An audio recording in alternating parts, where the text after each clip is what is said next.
Now 38 weeks pregnant, Emma knows it's really important to do pelvic floor exercises to strengthen the muscles that support the pelvis.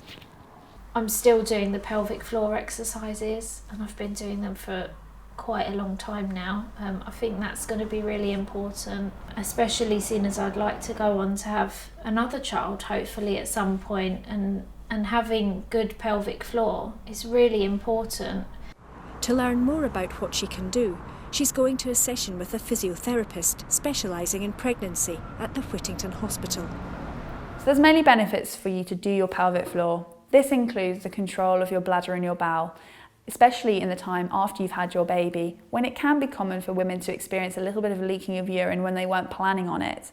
Therefore, doing your pelvic floor can prevent that happening and prevent it getting worse. It's also important for your sexual function and your pleasure, as well as preventing prolapse, which is where one of your pelvic organs, such as your bladder or your bowel, can drop down into the vagina and feel like a bulging sensation, which may also lead to some other symptoms, such as leakage of urine when you don't want it to. So ladies, what I'd like to go through now with you is the pelvic floor muscle exercises. Now, have any of you heard about the pelvic floor so far in your pregnancy? Yes. Emma has, but you haven't. Okay, so the pelvic floor muscles sit exactly as where the name comes from, in the floor of our pelvis. So they come from the coccyx, which is just at the bottom of your spine, right at the bottom of your spine, to the pubic bone, which on us is just here, right at the front of our pelvis.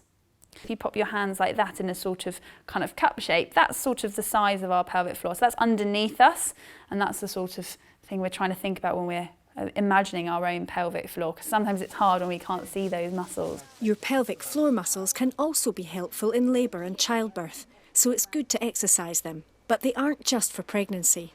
Exercising your pelvic floor is a habit that will benefit you for the rest of your life. It's really important for me to keep doing the pelvic floor exercises and the core muscle exercises after my baby's born as well, so I can stay fit and healthy.